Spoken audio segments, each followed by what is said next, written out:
under 2-year Department of State funded project in collaboration with HEC aimed to address the equity gaps in women leadership in Pakistan, and with the objective of preparing this cohort of 25 for leadership advisory roles in the future. The program focuses on equipping and empowering women at different stages of leadership development, a process that occurs at individual level, institutional level, and systems level. So Pakistan lacks a conducive ecosystem for supporting women in leadership roles. Even though more than 50% of the population comprises of women, they are underrepresented in all walks of life to a great extent. And this is what this program aims to address.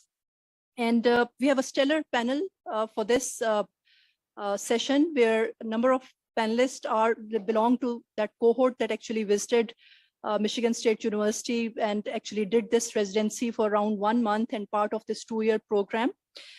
Before we jump into the introduction of the panelists, just a bit of reflection of what actually happened during this program. This short, brief compilation by Michigan State University around this cohort.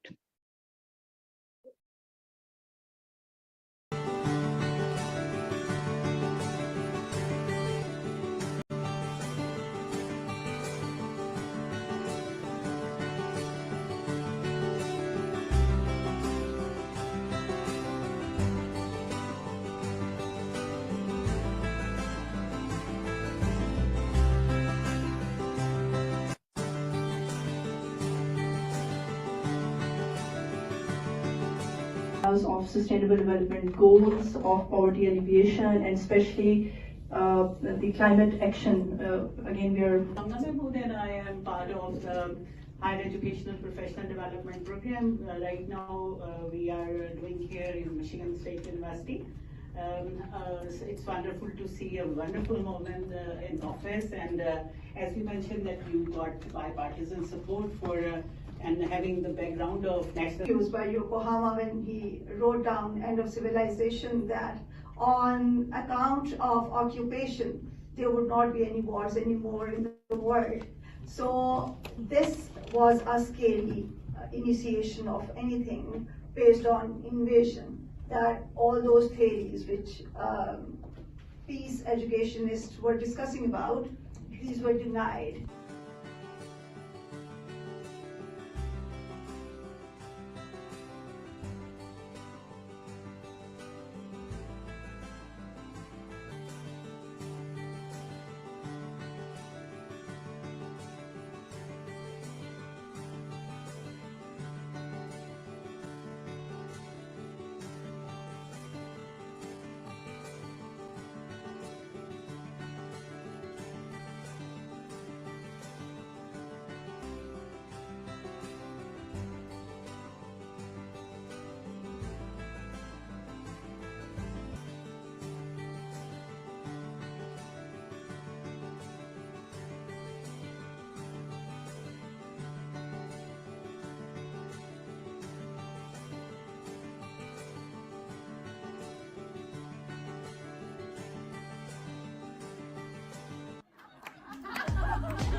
And I didn't even realize there were, on my school pond day, teacher was on.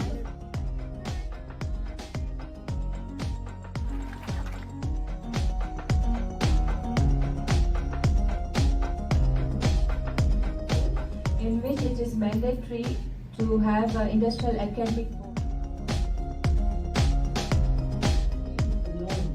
1 year we have opened humanities subjects, and after completing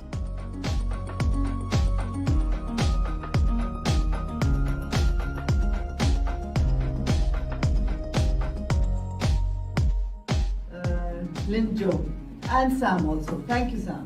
Thank you.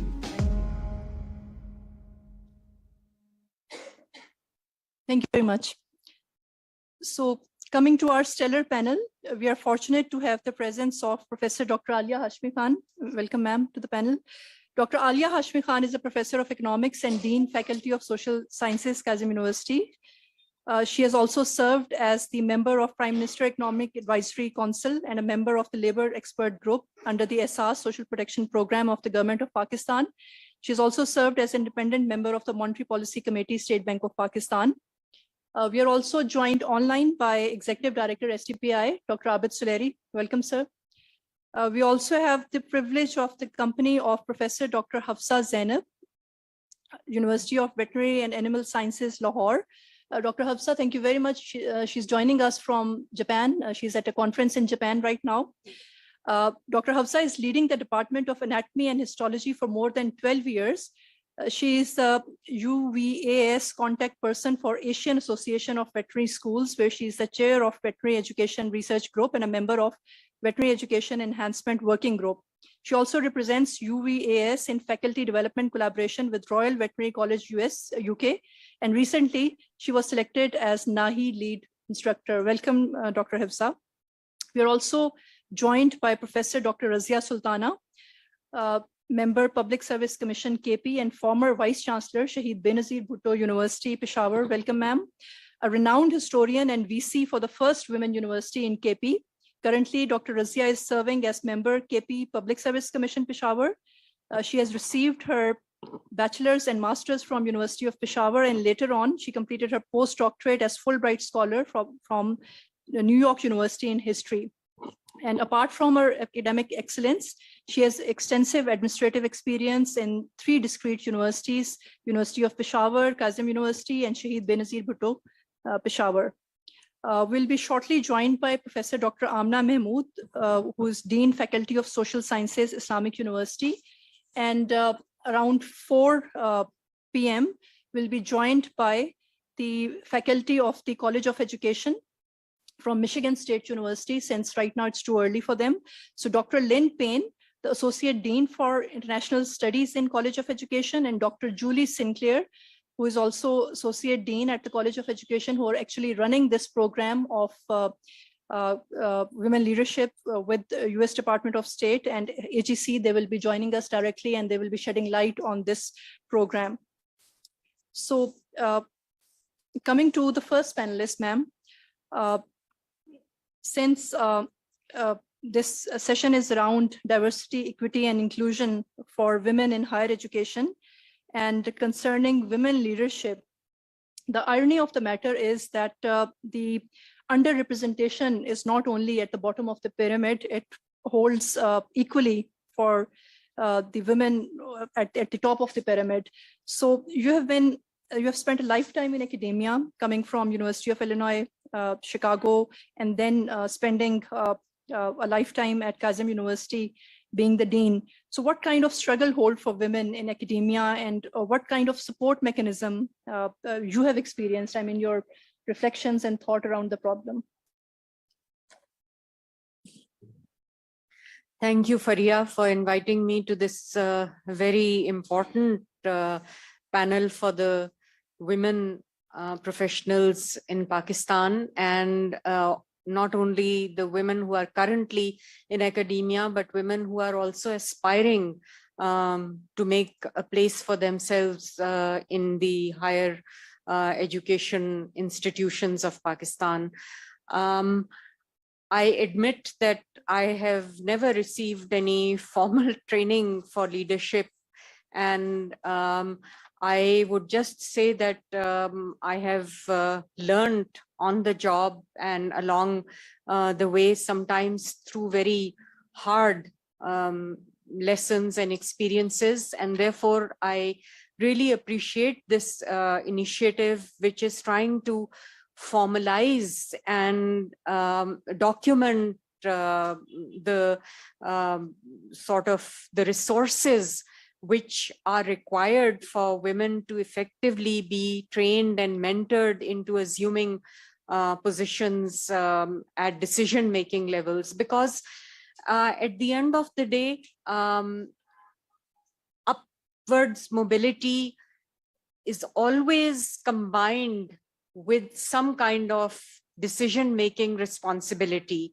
And there comes the test of who can bear the burden of decision making, which is transparent, which is fair, which is equitable, and which also, even though to reach there requires a diverse and inclusive environment, once a woman reaches that level, she also has to make sure that she is treading on a path which is inclusive. And this is the lesson that, I learned, that you have to take along people with you, most of whom are males, because at the higher decision-making levels, the boards, the committees, the meetings that you have to chair, the members are mostly male, and for them to accept you in a high decision-making position is only possible if you know how to work together with them. And I'm not saying that that is easy. That is perhaps the most difficult part of surviving in a very, very male-dominated environment. And economics as a subject is also specifically very male-dominated. So now there's a lot of research, and this issue is being taken up very methodologically. There are specific mentoring groups.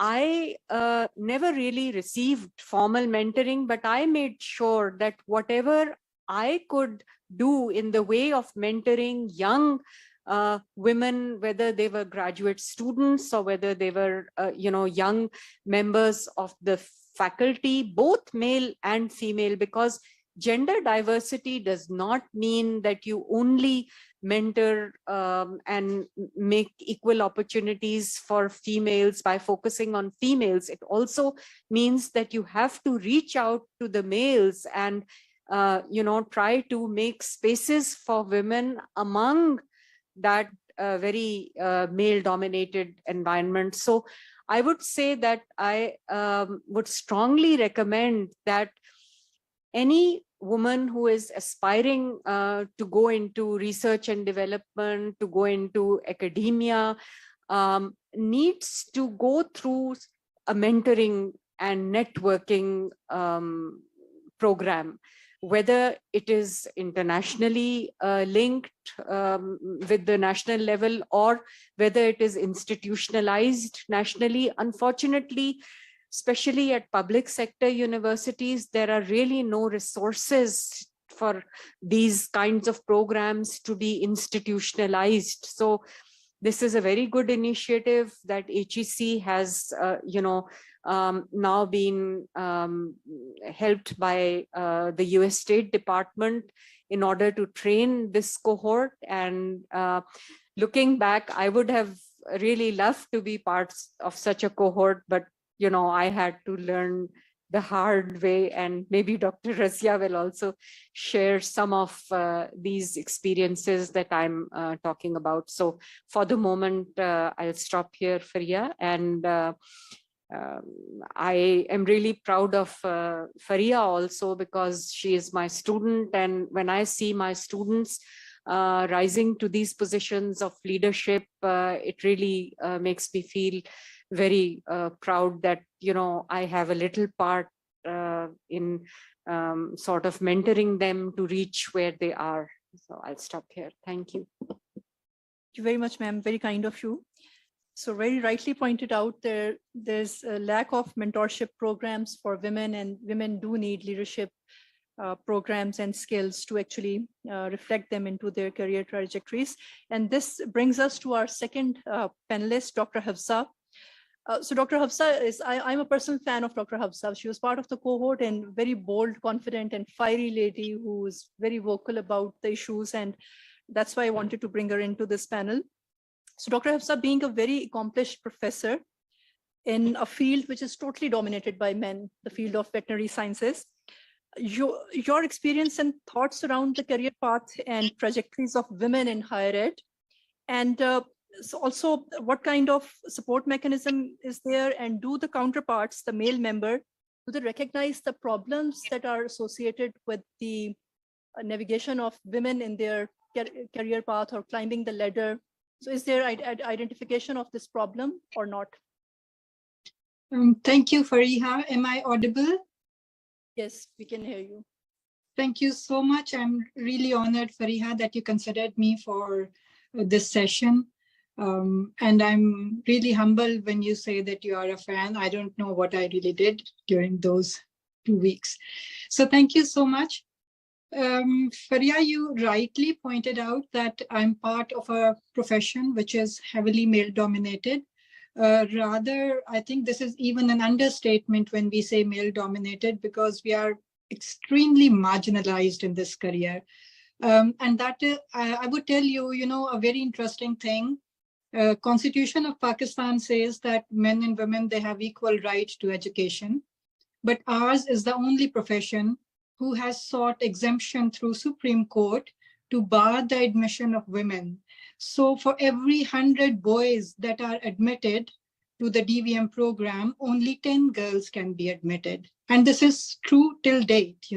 We are sitting in this century and talking about the veterinary profession in Pakistan, where women are not even allowed to enroll. So, when at the entry point, there are so much, marginalized, I would say, or they have so less chances of getting into the profession.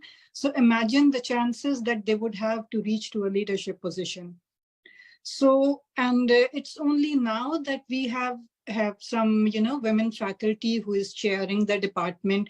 I would just give you an example of my department. I'm not really big fan of saying that I'm the first person to do this, but unfortunately we are stuck so much in this profession that I think for the next decade, many women would be saying that I'm the first one to do this. So my institution was established in 1882. And it was only in 2016 that we got the first women chair of my department, so that's the gap. And so far, we have never had a women dean in our faculty. So imagine, the labyrinth that we are maneuvering, as I said before to you once, that we feel absolutely invisible. There are men all around. And over time, I have developed my own yardstick of assessing an organization's claim to, their respect for diversity. I only look at the group photos. And where are the women? After an MOU is signed, after a statutory body meeting takes place, I just look at the group photo, and you either don't have women or they are at the periphery of the group photo. And the language also counts, Fariha, because I find it really funny. I'm mostly invited to such MOUs now, but I tell my officers that I believe that I'm invited there because I'm a woman and I can speak English, and that these are my only 2 qualifications there. So they invite me there. And when the group photo is taking place, I always, think of the language. The senior male colleagues are, invited, please join, please join. And then for women, they say, oh, you please also join. So, that also is still there. And we don't feel part of the mainstream in that sense.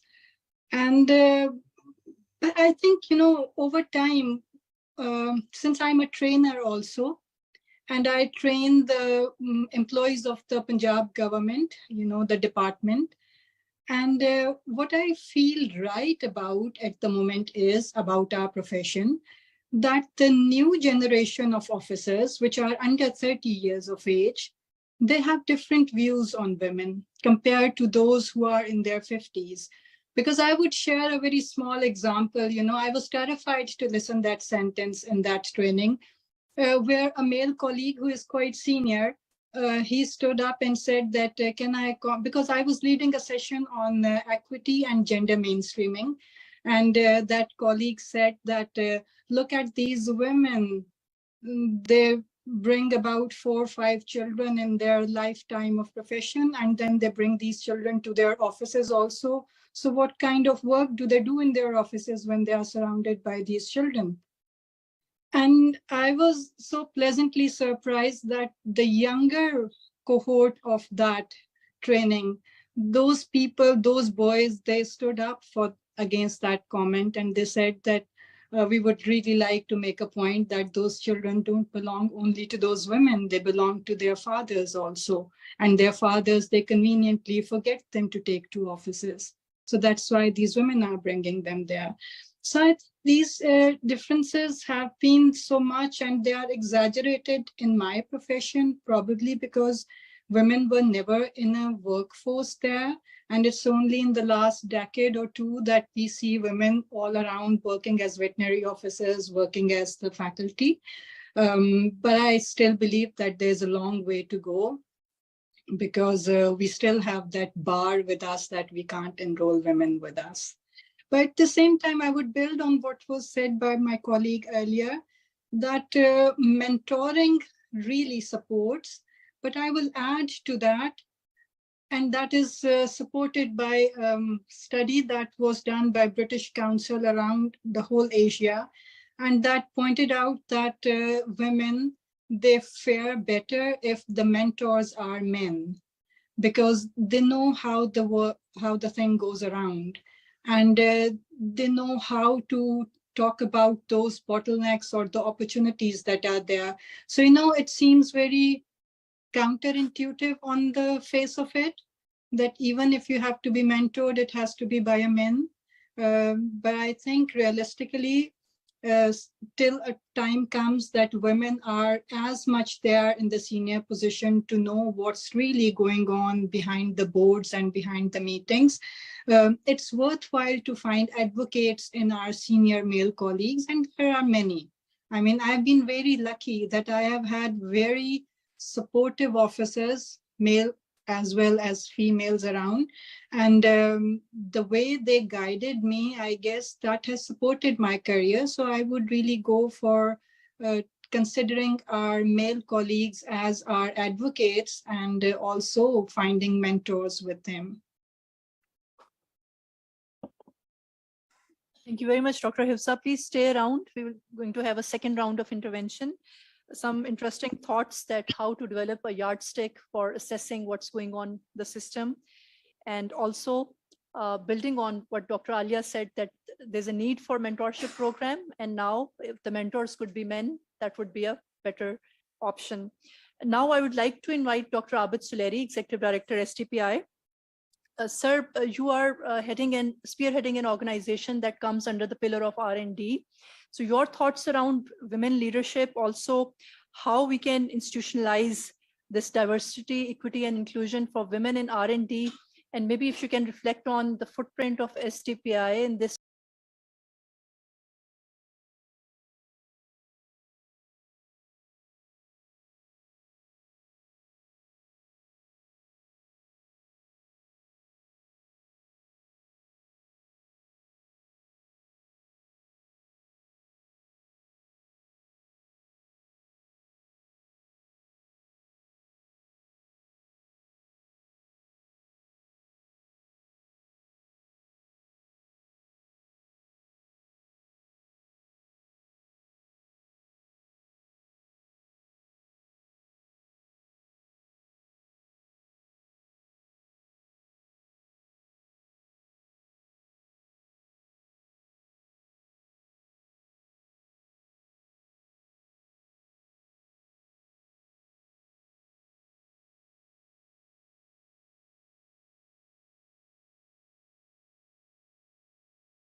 regard?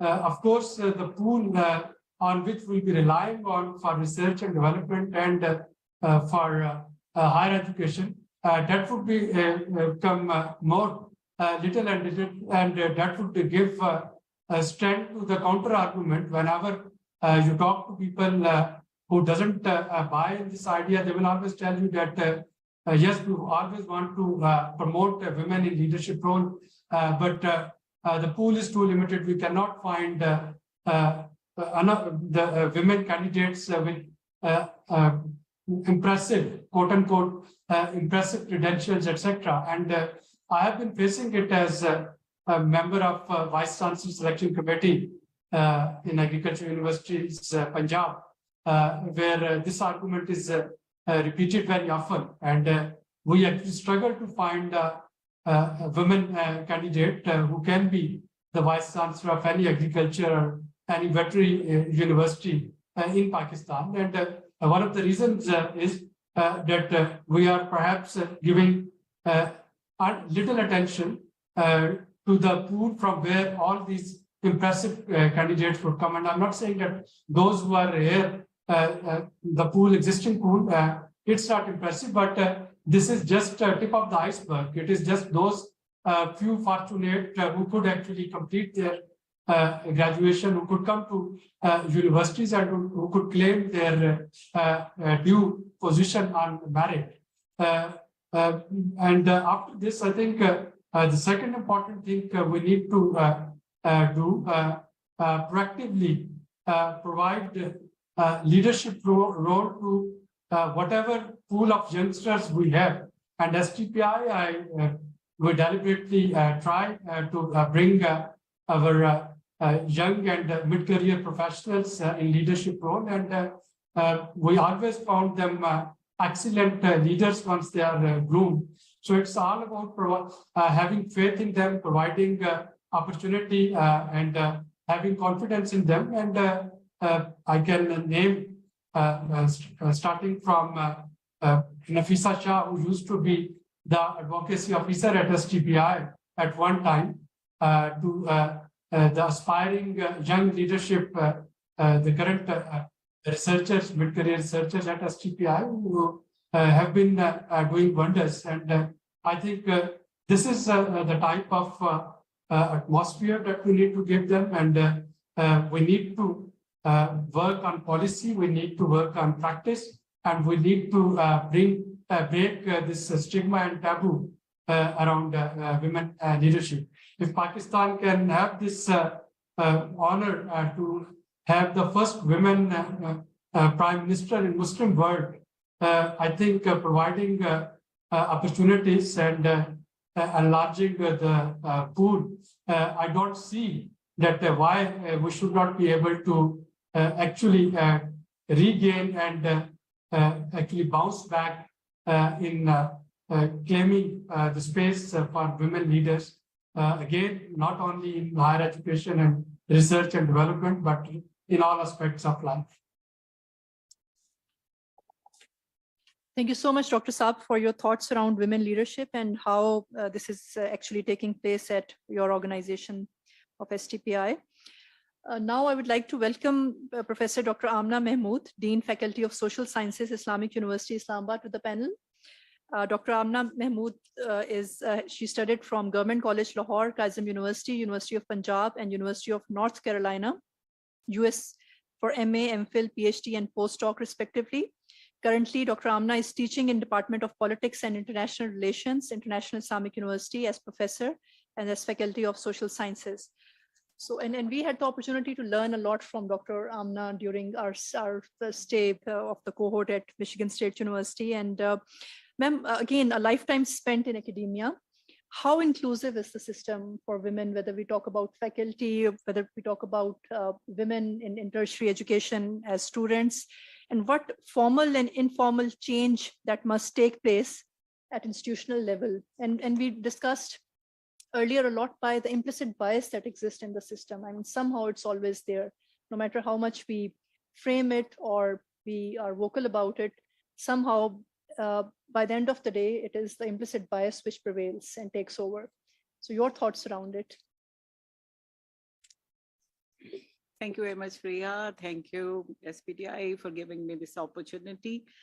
I've been teaching for the last 34 years. And I joined as a lecturer when I just completed my master's, and I was those luckiest one having 3 jobs simultaneously. But it was my choice to join as a teacher because my father said that that is the only way to bring a change, because otherwise when you will be assistant director in WAPDA or CSS officer, you will just be a part of system. Yeah. So I think that the decision was very right, because I feel that I could bring not significant, but a little change. In almost all the universities of Islamabad and the whole Pakistan, my students are teaching as assistant professor, associate. Number of my students are in civil services. And whenever they come across, they say that we have learned how to be humble, polite, and resilient when sitting in office. You know, yesterday, Dr. Razia and me were discussing in our workshop that I learned that apparently since I started from a women institution, that is Government College Samundri, and then Government Queen Mary College, that is Queen Mary College is one of the oldest college of this northern India previously, that was established by British government itself. Apparently there were hurdles created by the women themselves. I faced a big pool of women, and they were very nice, very cooperative when I joined Queen Mary College. So since I was the Queen Marian, so most of the head of the departments were my teachers. They were grown up as professors and associate professors, and they were very happy that our child is here, go there, do this and that, and they were very happy. But once I started studying, they were all very scared that she is going to do MPhil and PhD, then she would be ahead of us, she would be selected directly principal or so. So they started creating, ridiculous problems for me that I never imagined that anybody can create. And my case for study leave was forwarded with such a remarks by the principal, Dr. Nasreen Akhtar Raza. She was my favorite teacher, and she used to say that how Queen Mary College would work if you would not be here. And I, as a lecturer, was secretary of the Board of Governors. That was very rare because, that place was reserved for a senior professor. But I used to be there, I used to draft, I used to do anything that is assigned to me. But when I asked for study leave, that was my right after 10 years of service, regular service. But she said that why a PhD is important, though she was herself a PhD from Germany. So I feel that it's a norm in Pakistan that we have to face glass ceiling at certain level. And that level may be as a beginner. Then another level comes when we are at middle career stage, because we have different competitors there. And when we rise to the level where we are right now as a full professor, rather I am the senior most female professor in International Islamic University, and we have segregation, and the largest faculty is social sciences, and we have more than 4,000 female students, rather equivalent to a university. But female are still denied that position. And at top levels, glass ceiling is not only faced by your contemporaries, but by the top management as well. And your contemporaries become their, or go on their side instead of standing for you that you have been serving with them. So I think that I know that there is a common debate that male always create problem and female are targeted. But my experience is a bit different. Male and female join hand together in targeting people when they have their interest. Since I'm a professor of international relations, so I know there are no love-hate relationship. There are only interests that prevail in international relations. Same happens at domestic level as well. people stand in front of you as your very cordial friends, but they behave otherwise. And that is actually the national character. We are not straightforward people. We are hypocrites mostly. So that is reflected in our behavior everywhere. That is my one observation. Secondly, women, so as Dr. Slattery mentioned that there is a small pool of women, but that is not the case right now. Right now, male and female ratio in universities, if we see that women exceed and they have just number out male. And that pool is extending. And that is extended because women are resilient. They are competing. And at the same time, I feel that their families feel that, in last 20 years, divorce rate was very high.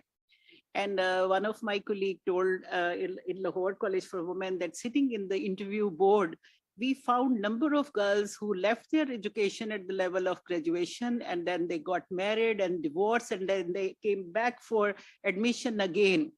Now the parents and girls themselves realize that they should be self-dependent and then they should marry. That's why this trend is changed, and we are having a lot of women in competition. As Dr. Slattery mentioned that in agriculture universities, obviously it's hard to find a mature professor in agriculture field and veterinary field having position of professor. But in 10 years, it would not be a dilemma. It would be, you will be having a lot of choice. But when we see that woman vice chancellor in general universities, then ladies are available, but they are not preferred. They say that there are ethnic grouping, there are number of glass ceilings, there are number of hurdles, how that lady would face. I have heard these remarks when I was sitting as a candidate for vice chancellor. And they said that you are very polite, very decent woman. How would you handle all these scoundrels? And, students are students, and you have to, you know how to handle them, because we are the teachers and we are equipped with.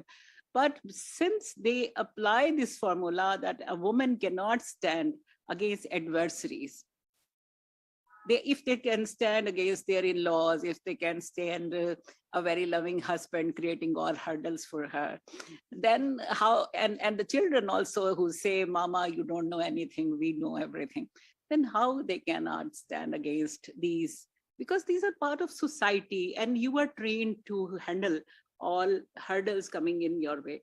So I think that women are very resilient, and it is because of women's resilience that they are at your place.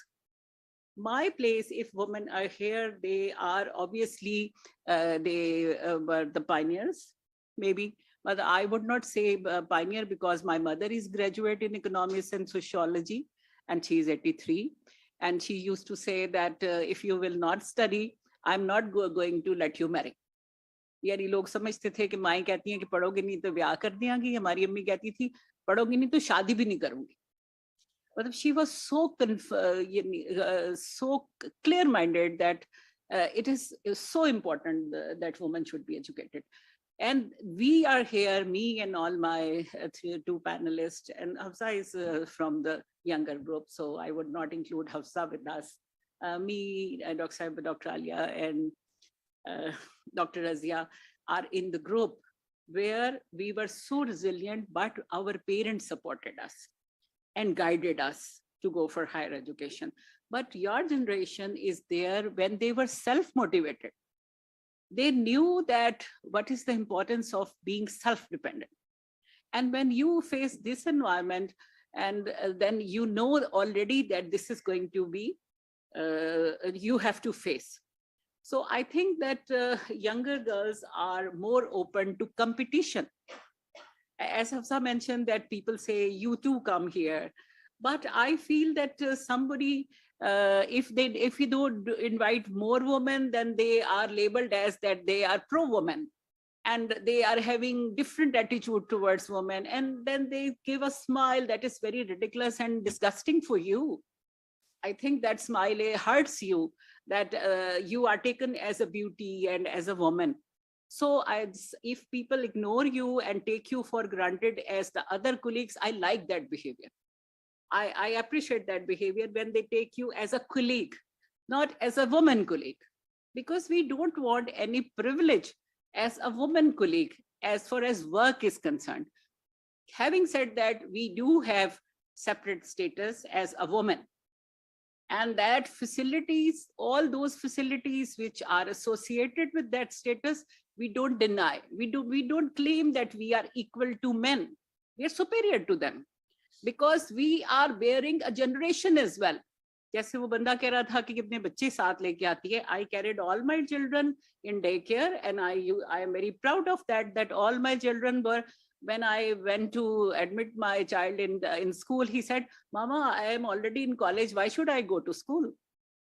Because he was so groomed. And the same was with my daughter and so. Or that behavior has changed. My student is teaching in Namal, and her husband is carrying one male child with him and girl child with her. I was in board of studies and she was sitting silently. I said, how should she is aware of that I have to sit here and observe everyone, not to interfere. And I said, where is your boy? He said that is with Papa. That should be the behavior we should accept, that is there.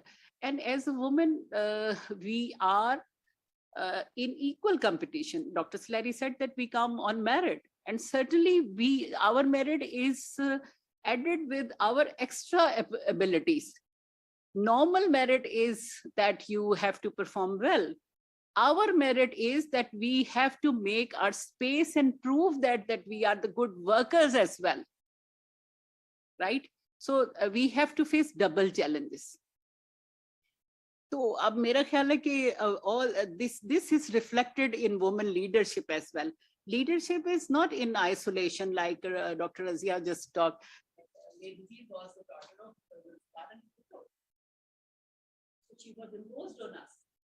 But women would be empowered in the real sense when the leadership comes from the grassroots level. And since we all are coming from the grassroots level, we are not imposed. We are not imposed. It means that women have got this ability, they have got this resilience, they have got this training, and they have absorbed the environment as well to be on this space where we are right now. That is Thank you very much, Dr. Amna. Explaining the dynamics of the development space by women, and interesting takeaway that we have to face class ceiling at some point. Now coming to Dr. Razia Sultana. Ma'am, you have been Vice Chancellor of University in KP. So just like based on your experience and reflections coming towards a way forward or a set of solution that like how to incorporate this inclusivity concerning women in this landscape of higher ed and R&D, and what is way forward? Thank you so much, Fariha, for providing this opportunity to share my experiences as a Vice Chancellor of a women university. But let me tell you that all my life I've been trained as a student into a general and combined university, mixed gender university at the I'm a graduate of University of Peshawar, and then I started serving that university as a lecturer, and then I joined Quaid-e-Azam University, and Quaid-e-Azam University is also a mixed gender university.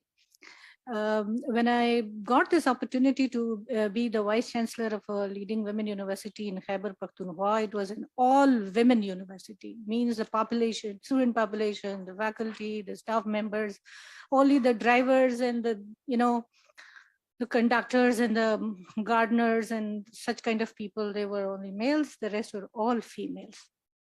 When I joined, it was a cultural shock. I mean, the work cultural shock, because I was trained like a male. I am very practical, you see, and women are more like emotional. And so when I joined, in a couple of days, I gave 6 months to myself. I said, if I could get through these 6 months and I could understand and could motivate, aspire, inspire, and let them, then I'll continue. Otherwise, I'll go back.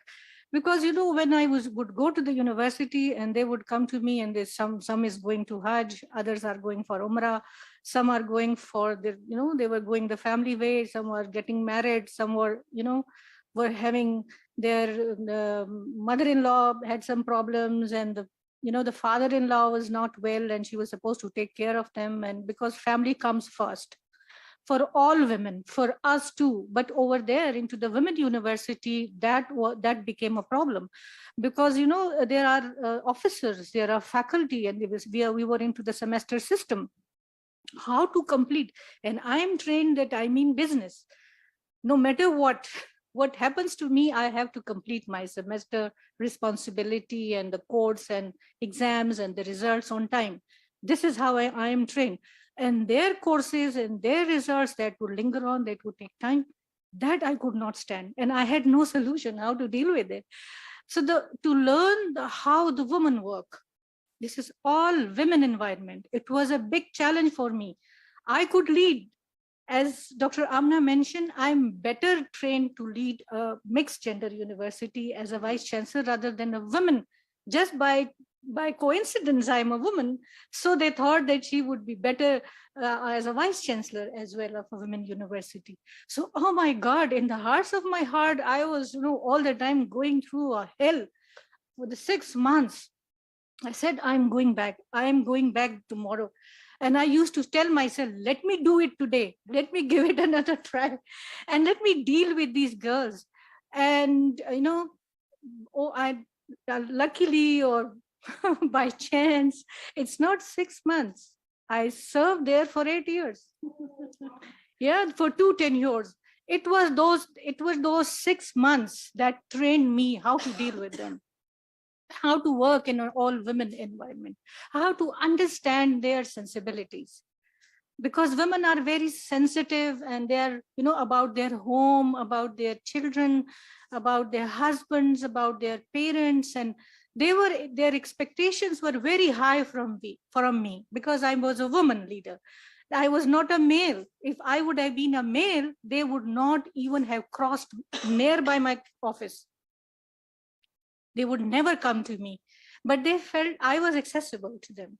I realized, I kept on thinking, and I said, what would be the way that I could take them on board? I never thought that they take me on board. Leaders think, bureaucratically speaking, they think that I have to be taken on board by my team, by my faculty and staff. On the other way, I thought that I have to take them on board, and I have to understand their sensitivities, sensibilities, what they think, what they expect, and their potential. And at the end of the day, let me tell you that I realized that they are, you know, they are a treasure of potential. They are a mine of potential for research, for teaching, for administration, for leadership, for the early career, for the leadership, for the mid-career leadership, and for the senior level leadership. They are, you know, a mine of potential. This is my, you know, my observations and my experience, practical experience. By the day when I finished and I came over to Quaid-e-Azam University, I had a reversed cultural shock when I came back to Quaid-e-Azam University. And when I met Dr. Saiba, Dr.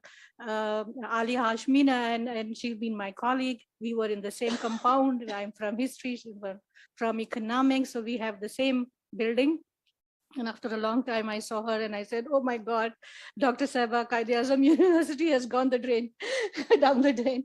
Because, you know, the attitudes of work and responses, they were so hard, and they were so, you know, I found them very insensitive. I thought there is completely lack of sophistication into the way they've been dealing people. And what I have and the team we built, That was so when we look at each other, we could understand what is expected by them and what I expect from them. That level of, understanding, is the level of understanding we develop between the leader and the team. So I think I had a hard time, and I had a wonderful time as well. By the time I was leaving in 2022 March, and the university appeared in the Time Higher Education ranking. And the people who were, lecturers, assistant professor, hardly later on became associate professor with all their culture baggages. And despite that, they made it to do research and to complete and opt for the, research project with the Higher Education Commission, with British Council, the US different kind of research project. They applied and they won, and they were in different phases of completion. And the time I was coming, there were 29 research projects they were underway. And the time when I went, there was none. And they had no clue what is research project. And I said, we don't know. We are not supposed to go anywhere. But I motivated them, and we created an enabling environment. I think university campuses are such where stimulating environment is required. And these young women, they just created miracles, in my view, in the given circumstances which prevail in Khyber Pakhtunkhwa. Because, all over the world, for women, their cultural roles come first. Not only for Pakistani women or for women in Khyber Pakhtunkhwa especially, but in certain cases, these roles become very stark and very demanding, and which do not let the woman to concentrate on other spheres of life, like to follow the career and to do the research and do research projects. Because initially when I would ask for a faculty member or for a staff member, and they would say, she has gone home. It's 2 o'clock. How she has gone home? She came 8 o'clock and she has to be till 4 o'clock in the office. So at 2 o'clock, she's not there. They would say that, her children come at 2 o'clock from school, and she's supposed to be home so that the children have an open door. When they come to home, the door is open and the mom is at home. I had all my sympathies with that, but it was very difficult for me to run the university. And then finally, what I realized, that I used to give the task, and I brought about this work hours flexibility, which I never learned at Quaid-e-Azam University. We used to be there at 9 and till 4 o'clock. We used to be in the office, no matter what. So work hours flexibility, that we never learned on our workplace. But that I introduced as a leader of a women university, and given their genuine, responsibilities and their problems. And so I said, you can take your class from home. It's before COVID, not because when COVID came, and then finally people, they go online, no matter they liked it or they didn't, but they went on online hybrid mode. But much before that, I started into my university, because I said some of them, they had issues pre-birth, child, the mother had issues, and she would not be able, she was bedridden and could not come to the university in person. So I told them that, you can take your classes online through Skype or through video conferencing. And this is how they started taking lots of interest into their classes, into their researches, and into their applying and winning the research projects. And they brought about a lot of that, enthusiasm and progress and development to the university. And when I noticed that when the teacher is happy, the students are happy too. There is a very strong bond between the teacher and the student. And before, when I initially joined, there was a power relationship between the student and the teacher. They'll say, they are all bad students. They don't know. As Larissa mentioned, that we have to be having an eye over the, before university education of the students as well. So they will say, they have come from far-flung area, and they are from the remote area, and their language is not good, their level of knowledge is poor, so they would fail them. So I used to tell them, I used to go to them and I used to tell them, it's not to fail them. That is, you don't take pride in it. Take pride in it when somebody is from the remote area and the educational level was poor and you brought them up from there and now they are doing well.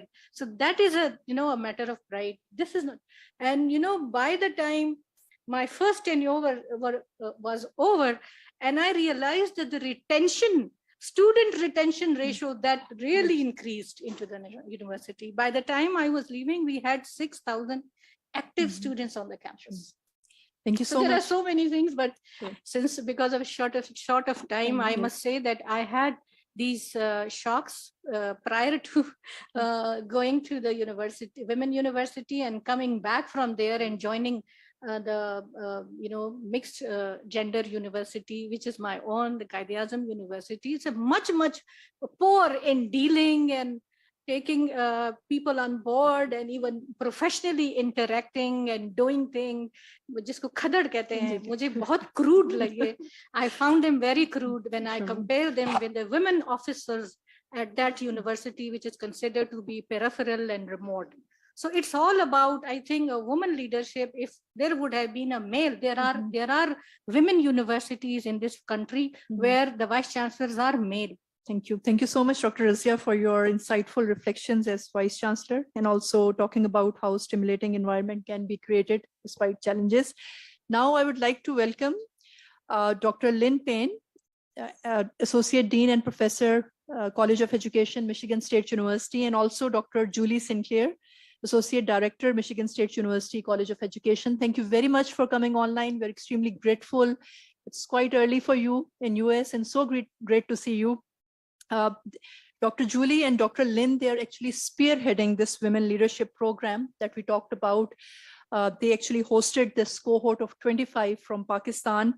And we are very much interested in knowing, rather our audience is very much interested in knowing the very objectives of designing this program.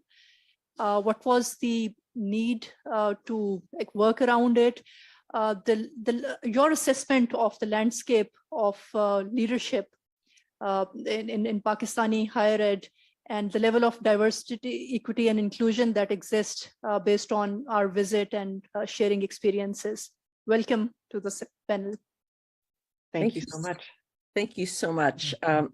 My name is Lynn Payne. I'm going to begin. I'm delighted Dr. Julie Sinclair, my colleague, will be sharing the virtual platform with me. I know we're both very grateful to be part of this conversation. It's obviously a very important discussion, and perhaps by our talking about the program that we've been privileged to help run with our colleagues from Pakistan, we might think about the unique challenges of supporting women leadership and what that means in particular contexts, in this case, in a Pakistani context.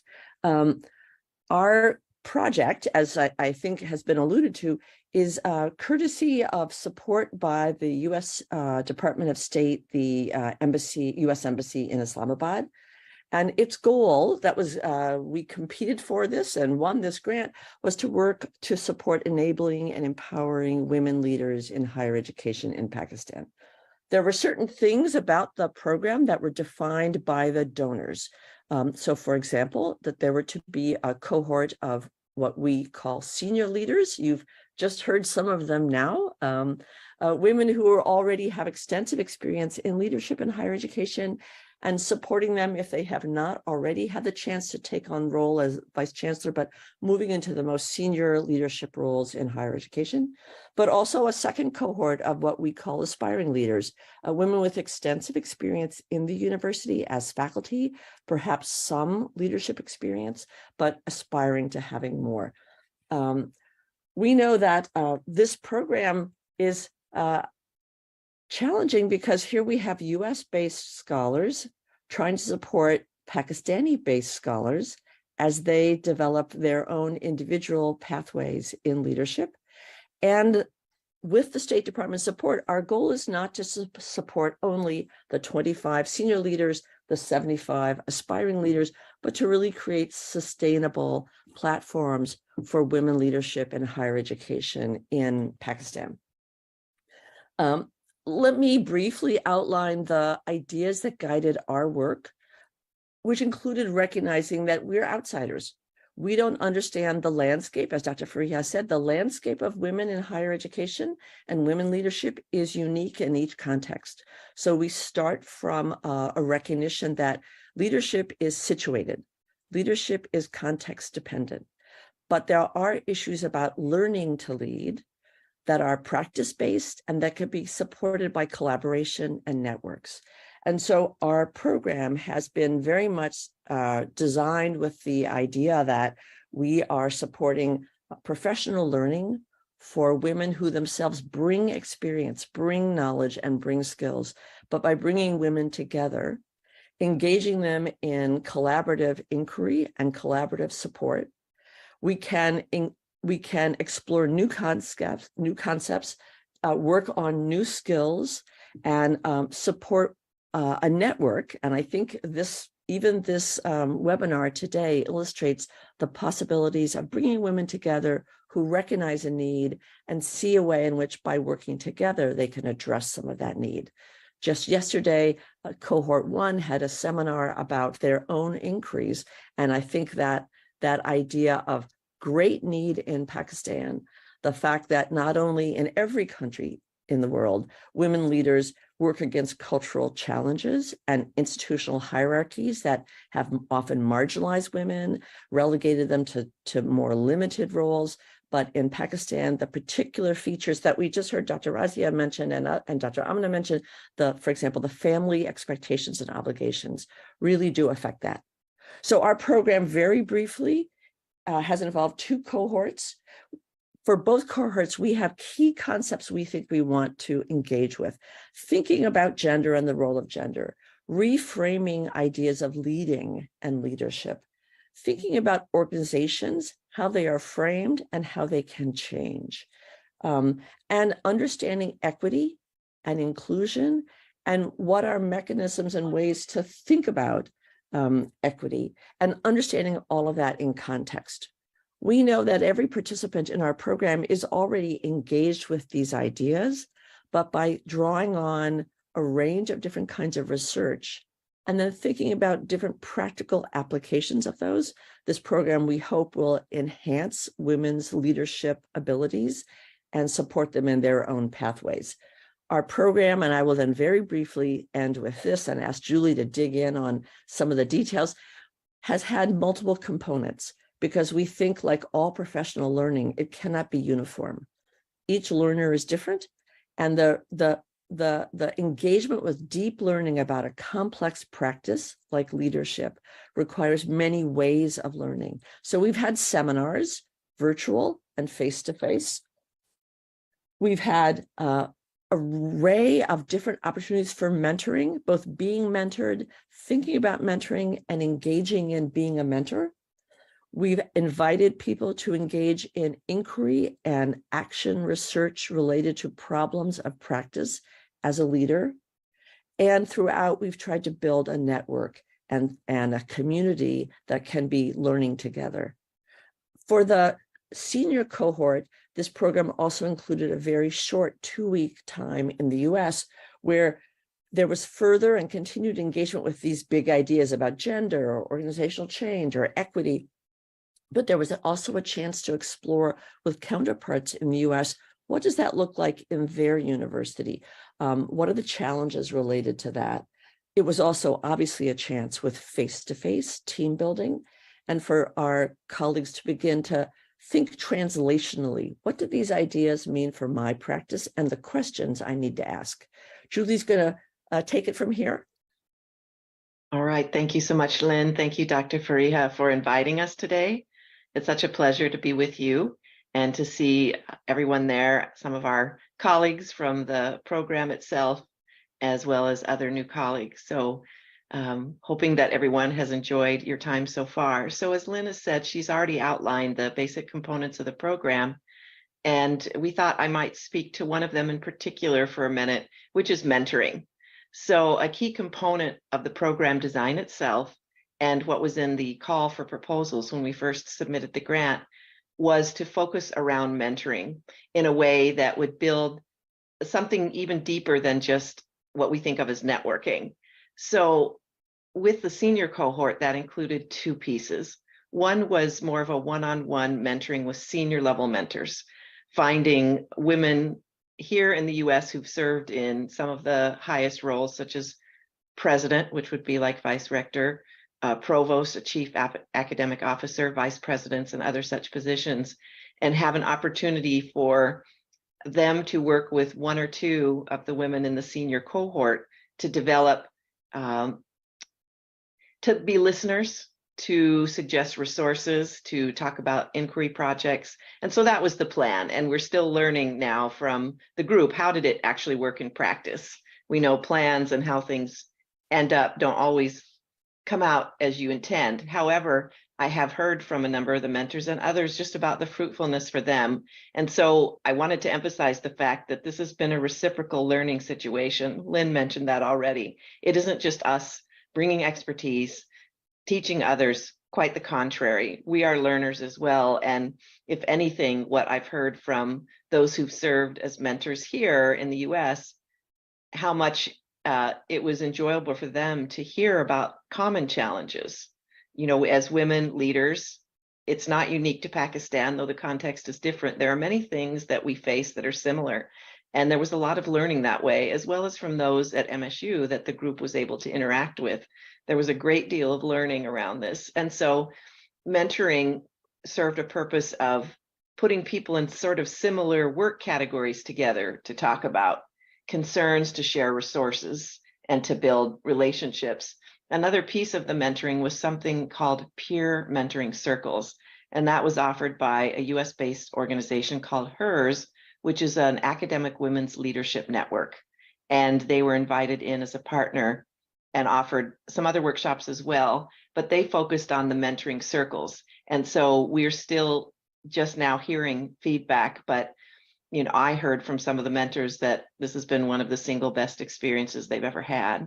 And so those worked in groups, mentoring groups, which is sort of how we're framing the next step in the mentoring program, which is our senior cohort, working with the Aspiring Women Leaders cohort. And they're about to launch into that this very month, where each senior leader in the group from Pakistan is going to be paired with 2 or 3 of the women in the Aspiring Leaders cohort and begin to build those relationships. And Lynn and I think about this as ultimately building a cohort 3. So we've had 2 cohorts. So who is cohort 3? That is anyone who would seek to be able to be a part of this. And so networking well beyond the life of this particular program. I think what really stands out to me is how the concept of mentoring has developed over the course of this program. I think for participants, for us, in the very beginning, those of you who are in the cohort might recall when we had interviews with you, we asked you about your mentoring experience. And there wasn't much to say. There was very little. The question didn't actually work very, very well in the way we thought it might, because it just, most people have had very limited, at least formal mentoring. I think we can all think of people in our lives who have been mentors in some capacity, who've helped bring us along. So I'd be curious to ask that interview question again and see what the answer would be. So that is one of the key components. I think Lynn's covered most of them. The other comment I just wanted to make was related to diversity, equity, and inclusion. I think you're aware this is a very prominent topic in the US, but the US has its own history and challenges. And I think my biggest concern in all of it is not transplanting how we look at that into a context that is totally different. And even in our own university, we're having more discussions about this, that we have to think about DEI in a global context, because we receive students and scholars from around the world every year in our PhD programs as visitors. And so when we think about that, we have to broaden a bit to start talking about what does this look like in the global context. And so this is something we're engaging in. But again, I just want to say thank you so much for the invitation. And I think we'll turn it back to you, Dr. Fariha. Thank you so much, Julie and Dr. Lynn, for your time. It's absolutely a pleasure listening to you. and extremely grateful for defining the contours of the program that is actually based on the pillars of context-based leadership, networking, and mentoring. So thank you very much for your time, and looking forward to see you soon for the session that's happening. Yes. So just like I'm coming to a quick round of intervention. Just I would request, in the interest of time, just a 1-minute intervention at the most for each panelist, that in your own capacity or in your institutional capacity, one key reform or one key change that you would like to see that will most beneficially impact women leadership status in higher ed and R&D, like one message that you want to propagate through this forum, that can be a quick fix, and that is a workable phenomena. So, ma'am, if I can ask you. Okay, I will allude to something that has been cropping up during our discussion, and that is family work responsibility balance. And I think that every mentoring program should definitely address this issue, because as I told you, that the way I have mentored young students, graduate students, and also sort of incentivized them to aspire for leadership positions was to convince them that it is possible. It is not an all or nothing game. But for that, I think women's well-being is very important. We are not really focusing on what it takes for a woman to create that balance. And it is very important that we also teach or mentor women to look after themselves, to care for themselves, both physically, mentally, emotionally, so that they can straddle the different burdens, or I shouldn't be saying burdens, responsibilities, to achieve upward mobility and to reach leadership positions. Because, like it or not, we do have to carry multiple burdens, and it'll take a long time for that to really be resolved to a level where there is gender equality in that space. So the care economy is very much in focus, and I think this should be a core component of mentoring as to how to advocate for a care economy at the workplace. Thank you. Thank you, ma'am. Dr. Hafsa, please, one change that you would like to see. Thank you, Fariha.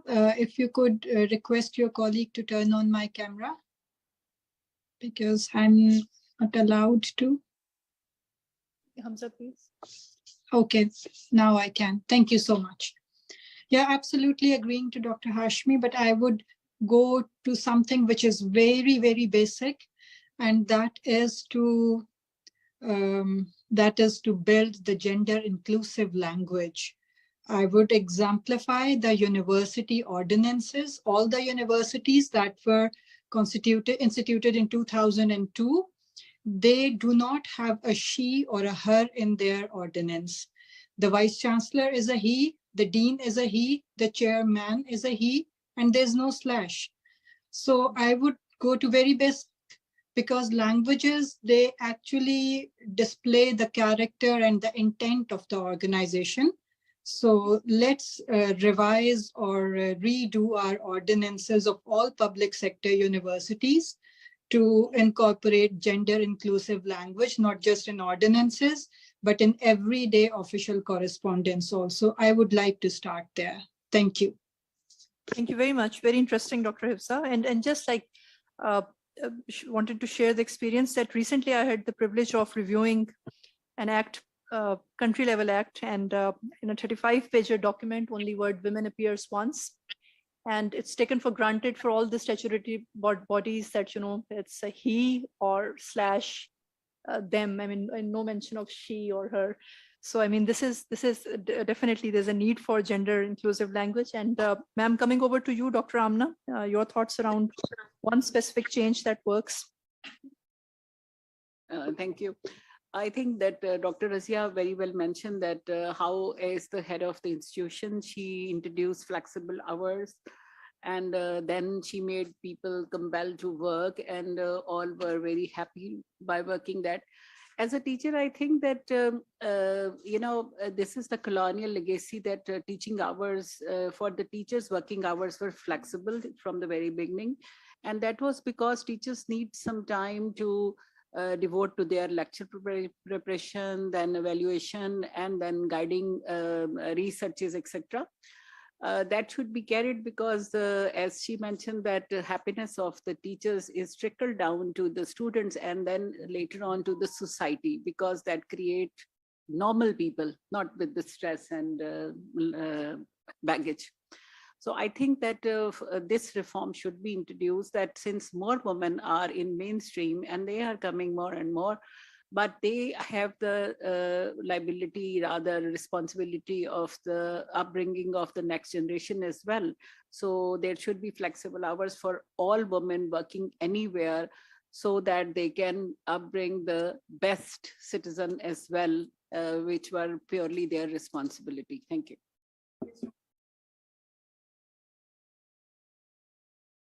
I have noticed that it's very frequently mentioned that women had great resilience, and that is correct. And culturally, they are very resilient. But when it comes to profession, and then they lose heart very easily. And especially in decision making, sometimes it looks like that they're indecisive, because they would take lots of time, and in a small decision making or everyday life decision making, there is a little risk involved. Decision making involves risk taking.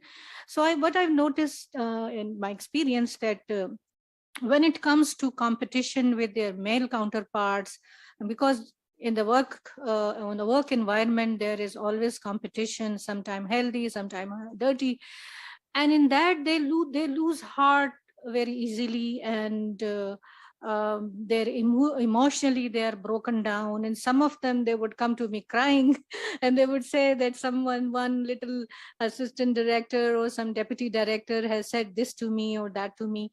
And I said, oh, you're a director, you are senior to him, and you could very easily speak to him and just ignore him, or if you don't want to ignore him, you could just fix that person yourself. Don't bring it to me next time. You fix that person yourself.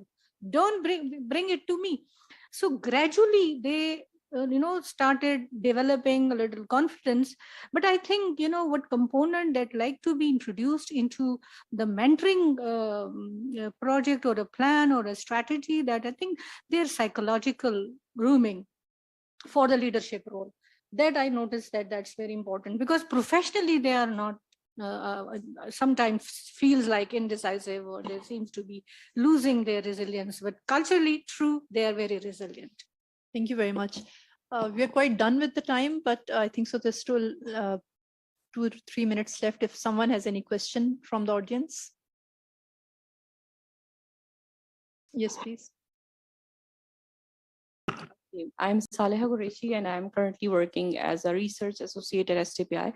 My question is with Dr. Amna Mahmood, that she said that women create hurdles for women as well. So if men are making hurdles for them as well, so who is the governing body, or who will educate them that how to make a conducive environment for the women's or men's in a sustainable manner, or in a equal manner? A pertinent question. I also mentioned that this was very common in our generation, but when we were facing this, you can say that since they came out of home first time, so they were not having any training of being making a networking and tolerating others in the same capacity. So they used to create hurdles, or obviously the management was in most of the cases males. And in any case, since I was the student of public administration, so there is training and networking in hierarchy. They keep one or two people as their, informers inside and supporters inside.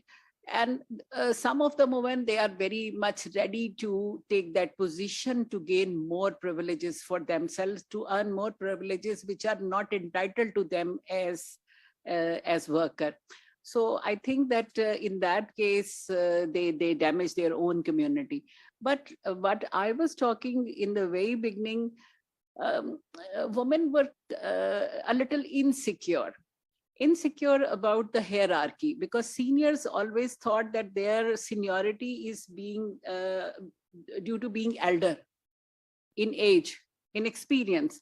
And they were not ready to accept a young woman in leadership position out of that context, coming on the basis of their, not on the basis of their experience, but the qualification and performance. And that is actually that can be overcome, and now it is quite over, because you see that many women, they have crossed, their teachers are still junior, but they have done higher qualification, they have achieved direct selections and higher position. And it would be over, I think, if not over, it would be reduced with the passage of time, then when the second generation of working women would be in office, both in case of male and female, because second generation is having totally different attitude.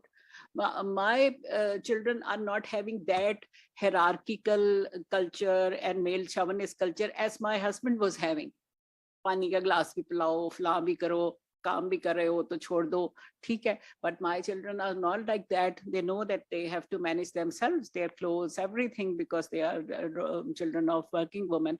Previously, people think that it is not fair to have married to a working woman because she could not perform her functions. But now everyone wants to have a working woman, since it's a priority now, not only because of the economy, but because of the culture we have created, that children of working women are very resilient, very competent. That's why people think that it's not unfair to marry. Culture is changing, and we have to change that culture. Dr. Razia mentioned that women are, they are chicken-hearted at some time, but women are at the same time very resilient as well. Because, first time if you are in office, you don't know that how to make decision making. Women were not placed in decision making position even at home. Decision makers are the male members, your father, your brother. Even when your father is died and you are eldest, but your younger brother would be the decision maker and elder of the family. So once you are in decision making is something challenging. You have to face the consequences, especially in terms of your office. So women were reluctant, but now women are very clear-minded. Women are very clear-minded in your fraternity, in your neighborhood. You see the girls are very clear that they have to go to that profession or this profession. We were told to go this, that it would be good for you. But now they are good decision makers. They decide that we should first pursue our career and then get married. And people are honoring around them. So decision making is something which is the first, but it is the last tier of leadership. And that is developed over the period with the challenges you are facing. Very much. Thank you.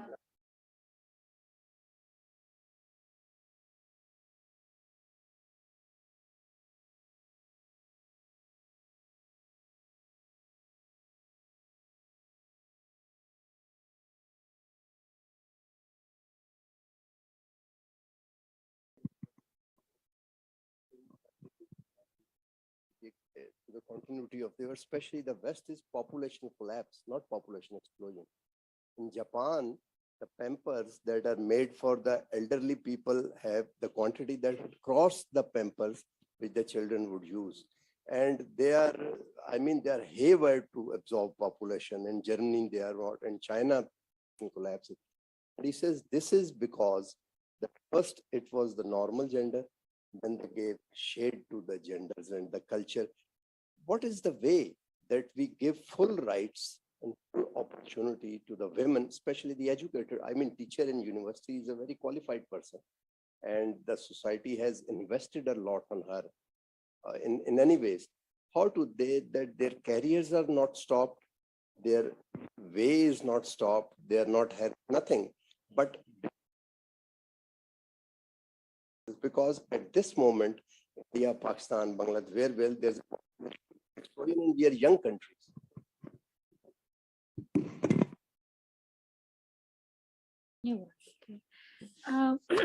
Your question is about that how the culture for women has to be created where they could be equally provided opportunity to play as a leader or leader in their leadership role. I think, you know, the cultures, they do not develop or they do not grow overnight. Cultures, whether they are normal culture or the work culture, they are evolved over a period of time. What had happened in Japan or in Europe or in America, that also did not happen overnight. It took decades and I think centuries, because you know, there are so very many things which, you know, boil down to the kind of society or work culture they have developed. It has got to do with their sustainable democratic system, their, you know, economic strength, and that also sustainably and side by side the contribution of their higher education systems. We are, you know, what we are doing in Pakistan, these 255 universities, you know, we are following their footprints. There was hardly any university during the Mughal time. And there was no university during the Sultan's time or during the civilization. I'm a student of history, and I must tell you that during that Abbasid time, there was that there were a couple of people, there was Hikmat Khana, that was there, and they were very renowned scientists and scholars and experts, and they were working on, but there was no university. There was one university which is called Jam al-Azhar in Misr, and you know, that is the only example. But in South Asia, if you talk in context of Pakistan, Bangladesh, and India, and you know, the Mughals, they created these gardens and they maqbaras and, you know, the mausoleums and the palaces and all those things were built, but no university was built. So, you know, this knowledge-based society and knowledge-based economy and these concepts we have borrowed from Europe and from America and all that.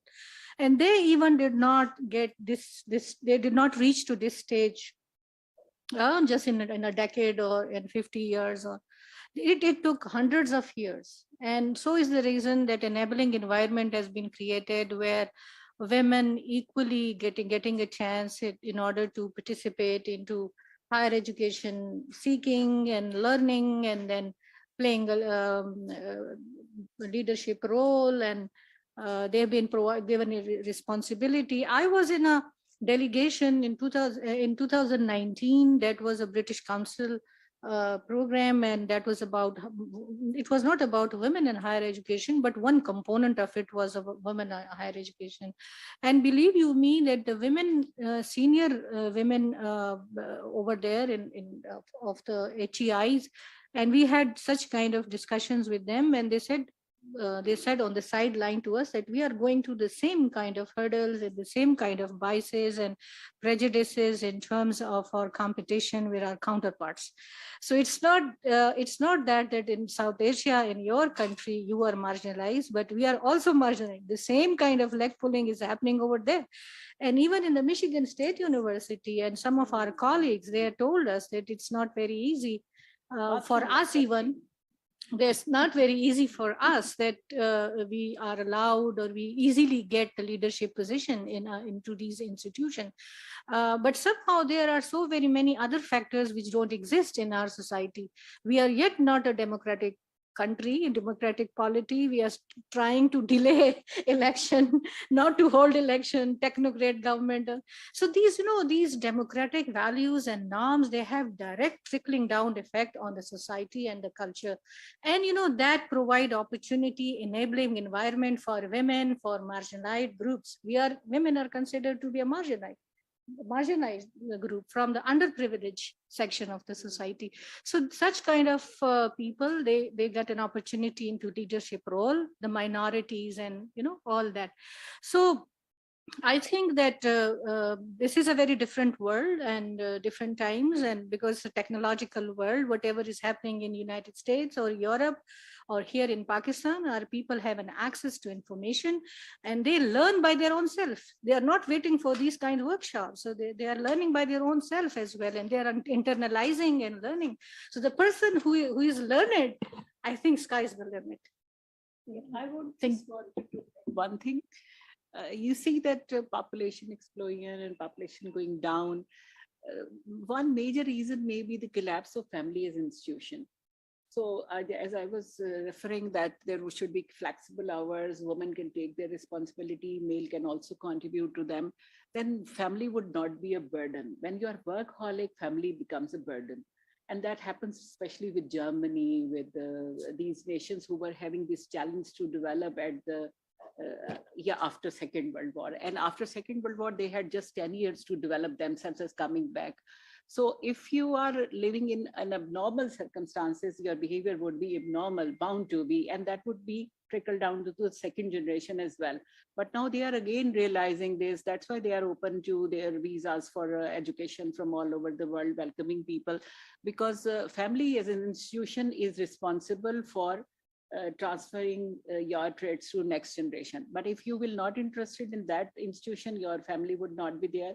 And if you will having children, that would be given to the state as there in Germany. Thank you.